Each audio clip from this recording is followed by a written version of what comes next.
네, 방구석 토크입니다. 저희가 이제 시즌이 개막을 했기 때문에 네. 이제 어떤 식으로 방구석 토크를 해야 될까 고민을 좀 했어요. 네.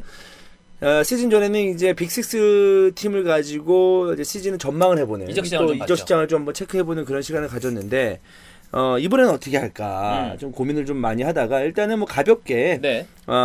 경기 리뷰 한번 해보고 뭐 스타트는 이렇게 할 거고 하고 저희가 아마 좀 땡겨주세요. 네, 다음 주부터는 네, 왜냐하면 예. 제가 지금 카메라 구도를 카메라 지금 대가리가 지금 이쪽에가 있잖아요. 아, 지금 여기 뭔가를 하려고 그러는군요. 네네. 네. 여기에다가 이제 흔히들 이제 뉴스에서 어깨거리라고 그러죠. 네네네. 어깨거리에 뭔가를 하기 위해서. 그렇습니다. 여기 이제 뭘 하냐면 광고 좀 들어와 주세요. 네, 그러니까 지금 저희가 이제 대충 이렇게 여백을 남겼지만 실제적으로 광고를 한다 그러면 저희가 여기에 뭐 스탠드를 세워서 흰 여백에 네. 뭐 이렇게 뭐라도 이제 계속 틀어놓는 그렇습니다. 네, 이런 걸 할 테니까 네, 여기 들어왔다는 게 아니라 넣어달라는 겁니다. 네, 너달 한 개도 안 들어왔어요. 네, 네. 아직 한 개도 없습니다. 네. 네. 그래서 한번 뭐 이렇게 뭐 우리 요원들이 여기에다가 뭐라도 한번 해보겠죠. 네, 네, 그렇습니다. 좋습니다. 네. 여튼 다시 얘기를 드리면 시즌이 개막을 했으니까 저희가 주간 EPL에는 일단 가제입니다. 뭐 제목을 괜찮은 제목이 있다면 뭐 댓글로 다 남겨주셔도 되고요. 네네네. 어떻게 재밌게 꾸며볼지 지금 계속 구상 중인데 오늘은 어쨌든 첫 라운드를 시작을 했으니까 네. 가장 빅 경기였던 아스날 대 맨시티 얘기를 좀 하면서 스타트를 해보고 다음 주부터는 좀 더 풍성하게 뭔가 꾸려질 수 있을 겁니다. 이 방구석 토크는 여러분 네. 이거 주간 EPL 말고 따로 또 계속 이어질 겁니다. 네네네. 뭐 여러 가지로. 잡것들로. 네네. 네. 근데 이렇게 해서 이렇게 편하게 하는 거니까 뭐 편하게 혹시 그거 아세요? 뭐 알죠? 아스날이 얼마 전에 중국인한테 사기당한 거. 아니 내가 알고는 아스날이요? 구단이 중국인한테 사기를 당했다고. 궁금하죠? 네. 이런 걸 방구석 토크에 하겠다 이거죠. 지금 해주세요. 지금은 이렇게 좀 그래도 짜임새가 있어야지. 이런 거를 방구석 토크로 넣고 아니 저희가 방구석이 원래 짜임새 없이 하는 거라니까. 여태까지 씨발 내가 준비를 2시간 지켜왔는데 어떻게 짜임새가 없습니까? 내가 할 때마다 10분짜리 녹음하려고 2시간 지켜왔는데 짜임새 존나 여태 있었던 거란 말이야. 살살 하세요. 네. 네. 살살하면 고퀄리티 하지 마세요. 구독자 수가 늘지 않아. 우리 빨리 10만을 만들어야죠. 지금도 잘 안 늘어. 그래 씨발 왜 안 느냐? 좋습니다. 어쨌든 방송 토크는 그렇게 자유로운 주제로 이야기를 한다면 주간 EPL이라는 어떤 그 이제 새롭게 릴리즈가 되는 거는 그 라운드를 좀 정리할 수 있는 저희가 네네. 컨텐츠를 만들어 드릴 테니까 어쨌든 씨발 이스타 TV 이 유튜브만 오면 그냥 만족하게 들을 수 있을 겁니다. 네네, 걱정하지 맞아요. 말고 네네. 고민은 씨발 내가 할 테니까 그냥 와서 보기만 해. 네, 그냥 광고 씨발 다 보라고. 그럼 돼. 지금 화가 많이 나시는 것 같아요. 아니에요. 네. 사실 종윤이가 월요일 화요일이잖아요. 이제 월요일 화요일. 이때 굉장히 제일 예민할 제 돌아오는 주간이에요. 가장 월화가 이제 예민합니다. 수요일 되면 이제 내려가는데 또 수요일 날은 또 슈퍼매치 3인 중계가 있습니다. 여러분 신승대 이주원 박종윤 K리그의 새 장을 열다. K리그 슈퍼매치 3인 중계. 그리고 그 조합은 영원히 볼 수 없었다. 꼭 여튼 많은 시청 바랍니다. 그래. 네네. 재밌겠다. 진짜 재밌겠다. 저 형이랑 현장 처음 가는 거예요. 이것도 약간 좀 스트레스 약간 내가 긴장 좀 할 것 같고. 네. 생각보다 그거는 긴장이 좀 들죠. 그래요? 네. 저도 긴장이 하나도 안 됩니다. 네, 그건 그냥 재밌을 것 같아요. 네, 무조건 재밌을 빨리 것 가고 같아요. 싶어요. 네네. 제가 EPL 축구 얘기해보죠. 그래. 네네. 그렇습니다. 네. 그러니까 1라운드에 있었던 빅매치 아스날 대 맨시티를 아스날 위주로 좀 이야기를 한번 풀어봐서 에메리의 첫 번째 이 공식 리그 경기는 어땠나 네네. 이 얘기를 좀 간단하게 풀어보면서 주간 EPL을 가볍게 시작을 해보도록 하겠습니다. 좋습니다. 근데 저희가 같이 중계를 했는데 이런 얘기 많이 하더군요. 와 역시 에메리다운 축구다. 아니, 그런 얘기 했었죠. 그게 무슨 축구냐면 에메리다운 축구라고 그래서 경기를 되게 잘했다. 아니면 뭐 멋진 압박이 있었다 그런 게 아니라 에메리 축구가 예전 세비야 때부터 이런 어수선하고 정신없는 축구. 그런데 보는 사람을 되게 재밌게는 만들어줘요. 이 경기도 아스날이 지긴 했지만 경기 내내 우리가 그랬잖아. 조금 지나가고 나서 전반전 끝났는데 그리고 주원이 형은 그랬어요. 나 축구하고 싶다. 이 경기 보니까. 그러니까 정신없어. 네, 왜 그런 얘기 한지 알아요? 네. 왜 축구하고 싶다고? 어떤 느낌이죠? 외질보단 잘 찰 것 같았거든. 인정합니다. 할 수 있어. 네, 여러분도 다 할 수 내가 있습니다. 외질보다 좀 지금 공차도 외질보다 잘하지 않을까? 이런 자신감이 생기더군요. 그래. 네. 나는 그 정도는 안 되겠지만 어쨌든 형은 그 정도 될 수 있을 것 같아. 아니, 그런 농담이었었고. 아주 바보 같은 경기를 했죠. 근데 그 정도로 이제 우당탕탕 하면서 예전에 볼만한 경기가 있었죠. 그 네. 스타크래프트 하면 되게 꾹 잘 참고 있다가 물량으로 뭔가 경기를 하는 그런 선수들도 있지만 있지. 경기 내내 가난하게 폭풍처럼 몰아치면서 난전을 막 일으키면서 그게 재밌지. 있죠. 홍진호. 근데 지잖아. 어. 근데 재밌잖아. 재밌어. 막 여기서 계속 싸워. 그리고 막 계속 미네랄도 계속 쪄서 나는데 어쨌든 재밌잖아. 에메리의 세비야 축구는 전 항상 보면서 홍진호 같다라는 생각을 많이 했는데 어떤 느낌인지 알겠다. 어제 아스날이 아직 완성된 세비야의 느낌은 아니었지만 그런 느낌 좀 있지 않았나. 홍진호 그 스타 진짜 보고 재밌잖아요. 싶다. 네. 그래. 진짜 빨려들었는데. 그래 정신없이 보고 막 보게 되잖아. 임요한은 와 감탄사라면 홍진호는 뭘 같은 거야. 안 죽었어. 갑자기 저 위에서 막 럴커가 막 올라오고 있고 막 그것도 두 마리. 맞아요. 벌벌 기어가고. 네.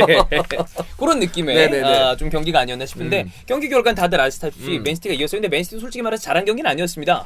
뭐 그렇죠. 네. 맨시티도 지금 중앙 미드필더 포지션에서 또 수비 라인에서 약간 좀 불안감 노출됐었고 그리고 우리가 되게 좋아했던 에데르송이 맨시티 입단 이후 최악의 경기를 하면서 에데르송 때문에 아스날에게 기회가 많이 있었어요. 네. 그럼에도 불구하고 이 아스날은 기회를 살리지 못했는데 그거를 참 아스날이 안타까운 거예요. 그러니까 조태령 사장이 좋아하는 히딩크 이렇게 이런 얘기를 하지 않았겠습니까? 네. 뭐죠? 왜 웃죠, 근데? 그분 이름 나오니까 벌써 웃기고 지금 보이콧한대요. 뭐를? 응원 나르샤가 강원이 서포터들이 이번 주중부터 안타깝다. 성명서까지 발표했습니다. 그러면 그 사장님 불러가라. 뭐 그런 것도 있죠. 아니면 진짜 히딩크를 데려와라 뭐 이런 거. 자세한 거 저희가 히딩포퍼 K에서 네. 김한이 저 뒤에 있는데 준비를 해왔을 것 같습니다. 네. 그런가요? 지금 할게요. 지금 할게요. 지금 방금 들었습니까? 그런 일이 있었어. 예. 그래서 아스날 위주로 경기 얘기를 해보면 일단 저희는 그냥 선수 하나씩 찍어보면서 리뷰를 이렇게 리와인드 하면 될 것 같아요. 그 얘기를 해야 되겠네. 히딩크 감독이. 그래. 축구라는 것은 상대의 실패를 이용해서 이기는 스포츠다라고 했잖아요. 그럼 에데르슨의 실수를 이용을 해야 되는데 아스날이 이용을 못해 쳐먹으니까 진 거 아니야. 그렇지. 한번 얘기 한번 해보죠. 네. 자, 골키퍼부터 보죠. 페트르 체흐. 실수가 있었지만 체흐가 보시면 알 텐데 약간 상체가 근육이 붙었어요. 체흐가 사실 이 선수가 멘탈이 좋은 선수, 그러니까 준비를 당연하죠. 잘하는 선수잖아요. 사실. 그러니까 나이가 들어서 처지고 있는 거였거든. 그러니까 이 선수도 이제 좀 더 오랫동안 선수 생활을 하기 위해서 좀 부단히 노력을 했던 게 아닌가. 왜냐하면 여름 이적 시장 동안에 사실은 체어에 대해서 오퍼들이 왔는데 체어가 남겠다고 그랬어. 나는 레노와 함께 넘버원 경쟁을 할 것이다. 그래서 에메리는 일단 체어를 선택을 한 겁니다. 베렌트 레노가 그래도 값이 나가는 이적료를 주고 데려왔음에도 불구하고 서브에 있었어요. 네네. 그렇기 때문에 체우가 물론 이번 경기에서도 몇 번의 실수가 있었지만 저는 예전에 체우의 선방이 조금 돌아온 느낌이 있었다. 그래서 시간을 두고 볼 일이지만 레노와 함께 경쟁할 만한 어떤 준비는 된 것 같다. 이런 생각이 들었어요. 그래서 뭐 체우는 저는 평점을 한번 매겨주시죠. 저는 뭐 7점? 7. 네. 저도 7. 그냥 그냥 대단히 불안하지도 않았었고. 그러나 이제 에메리 감독도 어떤 시점이 되면은 넘버원 골키퍼를 정해야 되고 사실 잘 되는 팀 보면 넘버원 골키퍼가 확실해요. 잘 안 되는 팀이 계속 바꾸거든요. 강원 얘기하시는 거예요? 방금 전에 그 얘기했으니까. 아니. 너무 배려를 하다 보면 울산 얘기하는 건가? 너무 배려를 하다 보면은 지금 EPL 얘기하잖아요. 또 유튜브 보시는 분들 다 아는 그렇죠. 자, 그럼 백포를 보겠습니다. 원래는 왼쪽에 메이틀랜드 나일스가 나왔고 그다음에 센터백에는 소크라티스랑 무스타피 그리고 오른쪽에는 장첸, 벨레린이 나왔는데 수비 라인 전체로 봤을 때 일단은 한 번에 빵꾸가 났습니다. 카일 워커와 메이틀랜드 나일스가 부딪혔을 때는 저는 교통사고가 나는 줄 알았습니다. 트럭과 그 소형차가 워커는 트럭이면 그래도 나름 막 버티면서 했는데 메이틀랜드 나일스는 이제 부상으로 빠지게 됐고 리슈타이너, 백전노장 리슈타이너가 들어갔어요. 백포 전체를 보면 저는 아스날의 예전 벵거의 수비진을 보다가 이번 수비진은 2실점을 했음에도 불구하고 저는 아스날 팬들이 나름 만족하지 않았을까라는 생각이 듭니다. 소크라티스의 경험도 있었고 무스타피가 문제는 뭐냐면 이 새끼가 골 같지 않게 빌드업을 쳐하려고 그러다가 뺏기거든요. 안 하더라고. 제가 봤을 때 옆에서 욕을 쳐먹은 것 같아요. 소크라티스 보면 300 느낌 나잖아. 야, 이 새끼 아무것도 하지 마. 그냥 수비만 했습니다. 나쁘지 않았고 장첸 저는 이게 주원 형이 그 얘기했던 생각이 나요. 그 중계 방송을 하면서 옆에 맨디랑 이 워커가 막 뛰고 막 그러니까 야 쟤도 저걸 보면서 그래 풀백 저거였지. 나도 저렇게 속도가 있었지. 그러면서 얘도 갑자기 뛰더라고. 깨달았던 게 아닌가. 예전에 원래 속도 좋았던 선수 아니야. 씨발 전반전부터 워커하고 맨디하고 정말 미친 듯이 몰아붙이고 워커는 특히 저쪽에서 아예 공을 한 10m 드리블을 우리가 원래 5m 드리블 이러면 씨발 원래 조롱하는 거잖아. 그렇지. 트래핑 5m다 막 이러면서. 근데 얘는 드리블 하다가 10m를 뽕 쳐놓고 그리고 다다다다 뛰어가고. 내가 쫓아간다야. 근데 쫓아와. 벨레린이 옛날에 이랬었거든. 이랬죠. 속도가 워낙에 좋은 선수니까. 근데 벨레린도 약간의 그런 모습이 살아가는 있었고. 모습이 좀 있었고. 그다음에 소크라티스란다. 저기 리슈타이너. 야, 저는 솔직히 말해서 리히슈타인에 대해서 반신반의했을 때 주원 형은 믿음을 줬습니다. 이 선수 짬 있는 선수다. 내가 못하는 걸 잘 본 적이 없다. 기억이 잘 안 난다. 저는 요번 경기를 보고 한 경기지만 이번에는 주원 형의 손을 들어주고 싶습니다. 짬에서 나오는 바이브가 와, 리히슈타인은 왼쪽에 저 왼쪽 서는 거 처음 봤거든요. 제가 유벤투스 전문가였어요 사실. 근데 잘하더라고. 못하는 거의 기복이 별로 없고 그리고 나는 약간 좀 의문인 게 여기서 사실 나이스가 빠지고 백전노장 리스트가 들어왔는데 워커가 그때부터 이 노인 공격을 하는지 오히려 안 올라가는 것 같더라고. 그런 점도 약간 있었군요. 아니면 우리도 모르게 억제가 되고 있었는지 리스턴에 대해서 의식했는지도 몰라요. 저 형은 올라오면 크로스가 올라오는 애다. 그런가? 그래도 간간히 나이스 있을 때 존나 이렇게 계속 올라왔거든. 리스턴에 있을 때는 오른쪽 공격이 별로 좀 조용했어요. 저는 솔직히 워커가. 나와서 털릴 거라고 생각했어요. 리스턴이가. 왜냐면 그러니까 속도적인 면에서 이제 나이가 있기 때문에. 근데 그렇게 공격을 안 하더라고. 좀 덜한 점은 있어. 그런 기억 안 나죠 사실. 별로 없었죠. 후반 들어서 좀 덜했지. 그렇지. 전반에 그렇게 몰아붙이다 좀 덜한 그런 느낌이 있어서 백보에 대해서는 안정감이 있었다고 생각을 하고 미드필더 라인을 보면 이제 3선이죠. 우리가 얘기하는 3선인데 그라니트 자카. 그다음에 규행두지, 규두행지라고 부르는 두 명이 나왔었는데 규두행지라고 하세요? 규두행지. 네네. 극명하게 갈립니다. 규두행지는 99년생임에도 불구하고 아스날 전체 선수 중에 제일 잘하는 선수였어요. 네네. 기가 막히게 모든 맨시티 선수들의 압박을 혼자 버티면서 왜냐면 옆에서 안 도와주거든. 아사키가 안 도와주는데 혼자 열심히 했어. 규두행지가. 규두행지는 그래서 자신의 규두를 굉장히 자신만만하게 드러냈다. 그러니까 중요한 건 이 선수가 사실 약간 나름의 어떤 그 점수를 더 받잖아요. 추가 점수. 뭐냐면 나이 어리니까, 때문에. 그렇지. 근데 그걸 감안한다고 하더라도 굉장히 자신감 있는 모습을 보여줬었고 상대방이 맨시티인 걸 감안했을 때는 충분히 잘한 거예요. 잘한 거고 좀 주눅이 들 법도 한데 잘 버텨냈던 경기가 아니었을 거라는 생각입니다. 밑으로 내려와서 빌드업에 도움도 주고 전방으로 뿌려주는 패스 좋았고 이게 압박하는 모습도 나쁘지 않았기 때문에 좋은데 문제는 옆에 있는 자카입니다. 자카 이 새끼 리셋됐어요. 네네. 리셋이 완전히 돼서 얘 턴오버 때문에 역습을 허용한 게 제 기억만으로도 한 3번 있습니다. 빼야 됩니다. 빼야 됩니까? 차라리 이집트 쩌리를 쓰는 게 낫습니다. 엘레니를. 근데 내가 봤을 때 지금 엘레니랑 규행두지랑 같이 서면 머리가 헷갈려. 내가 지금 자카, 귀두행지 보고 이제 뭐 엘렌 이렇게 있잖아요. 이렇게 보면 봤을 때 안타깝다 이 포지션이. 토레이라 있잖아. 토레이라가 후반전에 들어왔죠. 루카스 토레이라가 들어와서 그래도 괜찮은 모습이 있었어. 그러니까 토레이라가 나오는 게 좋은데. 그래도 좀 안타까운 게 좀 있긴 한데. 어쩔 수가 없어. 아스날은 안습날이었어 예전부터. 어쩔 돈이 없는 팀이야.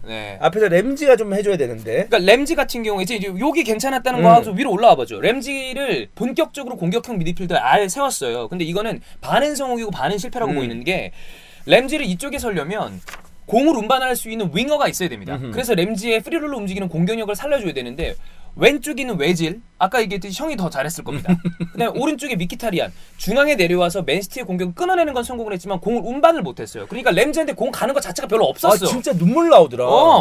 미키타리안하고 외질을 봤을 때 눈물이 앞을 가리더군요. 네. 저렇게 못하나? 특히나 외질은 저 정도밖에 안 되나? 안 돼요. 네, 이런 생각이 들더군요. 네. 이러니까 램지가 위쪽으로 서서 어떤 전방 압박을 해주는 건 좋았으나 램지만을 탓할 수는 없는 것이 램지한테 공을 보내줄 수 있을 만한 양쪽의 사이드 플레이어가 부재했다. 그렇기 때문에 램지만 놓고 이 경기에서 램지를 좀 비난하기에는 양쪽 측면 선수들에 대한 그 어떤 비판이 같이 들어가야 되는데 저는 미키타리아는 반쪽은 했다고 봐요. 중간에 맨시티가 올라왔을 때 커버해주는 모습이 있었는데 외질 이 새끼가 문제입니다. 와, 얘가 턴오버가 5개예요. 외질 아직 멘탈 회복 안 됐나? 아니 영원히 안 될 거예요. 아니 왜냐면 이제 독일 대표팀에서 문제가 있었잖아. 그거에 대해서도 많이 비판을 받았죠. 뭐 스파인에 뭐네 말하면서.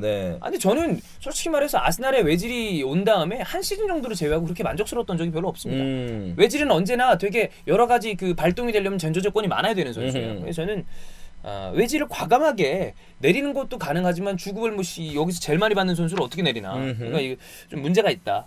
이런 생각이 좀 듭니다. 외질이 좀 그랬고요. 근데 외질이 맨시티와의 경기를 했기 때문에 이럴 수도 있어요. 그러니까 원래 강팀 상들은 잠수야. 그러니까 얘는 한 뭐 중하위권 팀이라도 잘하면 괜찮으니까. 그렇지. 그러면 거기서 뭐 승점 해주고 거기서 뭐 마무리 해주면 좋은 거니까. 이때 뭐 빅클럽이랑 할 땐 얘 빼고 딴 애 쓰든지 해야지 뭐. 근데 사실 뭐 아스날과 맨시티하고 비교해봤을 때 아스날의 뭐 이름값은 맨시티보다 더 저는 역사와 전통이 있다고 생각을 하지만 당연스럽게도 팀으로 봤을 때는. 근데 그것 때문에 기대감을 가지고 보지만 사실 아스날과 맨시티와의 경기는 좀 과하게 얘기하자면 정말 과하게 얘기하자면 상위권 대 중위권 팀들과의 경기라고 봐도 돼요. 맞아요. 그만큼 격차가 큽니다. 그렇죠. 네, 그렇게 봐도 돼요. 그러니까 그걸 감안한다면 1위보다 9위 10위랑 더 승점이 가까웠던 팀이기 때문에. 그러면은 뭐 미키타리안이라든지 뭐 외질의 어떤 이런 또 오바메양이 잠수했던 거 이런 걸 본다면 뭐 이해가 되는 부분이다. 저는 오바메양한테도 조금의 실드를 쳐주고 싶은 것이 오바메양이 잘했다고 하는 건 아닙니다. 근데 오바메양도 얘 윙어는 아니야.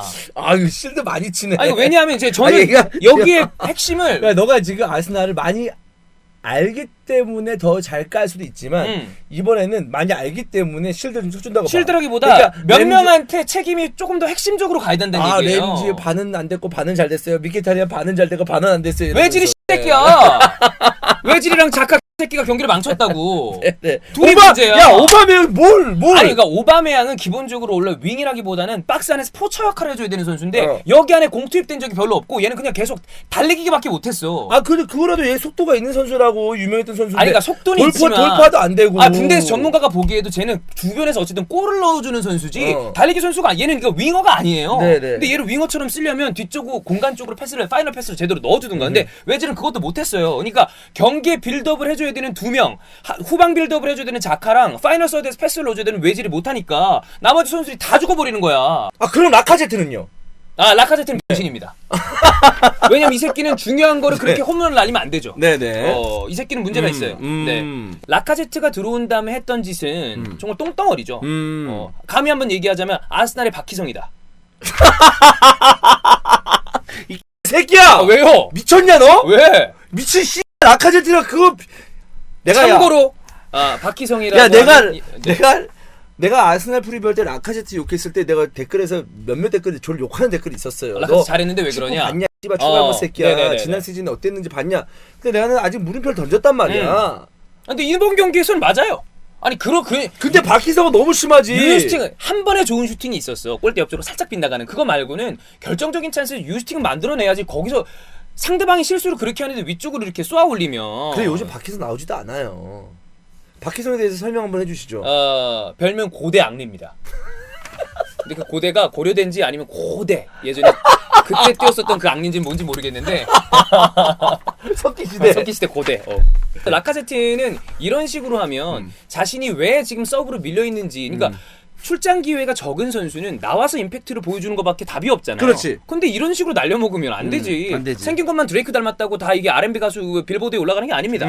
이런 식으로 해서는 안 돼요. 네. 근데 종합적으로 평가하자면 저는 형 얘기가 맞다고 봅니다. 중위권 대 상위권 팀이라고, 이제 극최상위권 대 중위권의 팀이라 이 전술 뭐야 전력이 그 정도 차이라는 게 맞아. 맞아요. 그렇기 때문에 그걸 감안하고 본다면 아스날이 그래도 예전에 벵거가 말년에 너무 힘없이 맨날 져왔잖아요. 그거보다는 그래도 뭘 하려고 했던 움직임은 좀 봤다. 솔직히 툭 까놓고 얘기해서 이게 득점할 수 있는 상황들이 분명히 있었어요. 거기서 마무리가 됐더라면 그러면 무승부는 나왔을 수도 그래 있어. 맞아, 그 가능성이 있었어요. 없었던 경기가 아니었어요. 그러니까 오히려 냉정하게 따지고 보면 자기 가진 실력 대비 맨시티가 더 못한 경기입니다. 그럴 수 있죠. 네네. 훨씬 더 조져놓을 수 있는 기회가 있었음에도 불구하고 그걸 좀 못했던 게 맨시티고, 아스날은 지들 가진 거 대비는 발버둥 친 게 이 정도다. 이게 현실이야. 네네. 이 정도라고 볼 수 있겠습니다. 좋습니다. 근데 우리가 맨시티까지 얘기를 할까요? 아니 그냥 오늘 아스날 위주로 위주로 얘기해서 마무리하는 걸로. 뭐 다른 얘기 이제 앞으로 계속 38주간 있습니다. 그렇습니다. 방송 토크를 하면서 뭐 정말 중요한 경기는 우리가 정말 심도 있게 형 이거 작전판도 쓰고 할 수도 있는 부분이고, 아무튼 오늘은 이제 방송 토크는 아스날 얘기만 해서 마무리하는 것도 나쁘지 않을 것 같습니다. 사실 준비한 것도 아스날 얘기를 하려고 했었고요. 네네네. 자, 여기까지 하고 오늘의 방송 토크는 마치도록 하겠습니다. 고맙습니다. 광고 다 봐주세요. 그리고 여기 광고 여기 들어갈 수 있거든요. 네.